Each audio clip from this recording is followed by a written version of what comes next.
Hi, hello, habari ya mchana. Tunataka kutengeneza dawa ya diabetes na blood pressure. Hii hapa inaitwa oats. Oats. Sijui jina yake ya Kikamba nitaita nini. But ni miti fulani. Ni uzao wa miti fulani. Iko kama ngano. Unaweza ikula tu hivyo. Ni kama mahindi imembondwa. Lakini inaitwa oats, inatokanga Europe.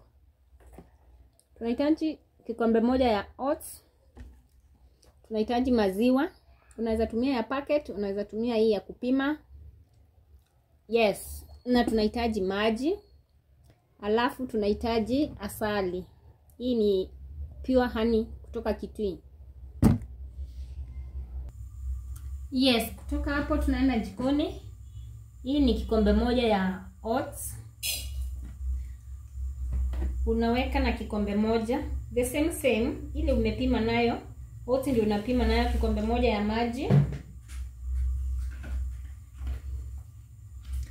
Tunaongeza na kikombe moja ya maziwa.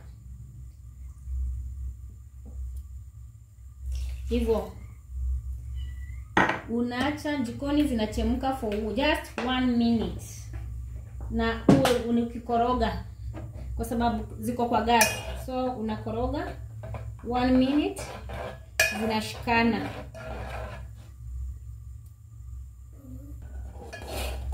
Yes, unaendelea kuikoroga inatani hivi. Unaiona? Inaanza kukua thick. Nimesema ni just for 1 minute. Usiwache sana jikoni. You already inakuwa ni ready to eat.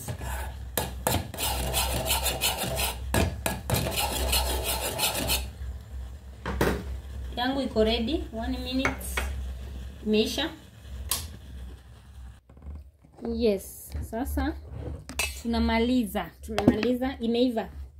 Inakuanga ready to eat. So ni hivi ndio inakaa. Na ni tamu. Sasa unachukua kijiko moja ya pure honey. Pure honey kijiko moja.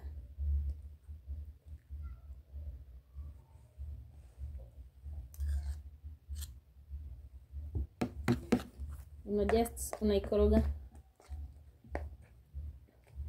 Hata kama uliambiwa na daktari usiku unakunywa sukari, weka hivi na uweke honey. Nimesema honey. Kwa watu wa diabetes na watu wa pressure.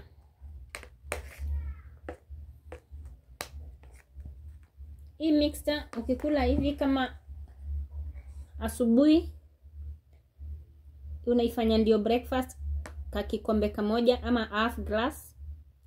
Usiku ingine kama hii. Just 7 days. Hautasikia tena story ya diabetes, hautasikia tena story ya blood pressure. Bye.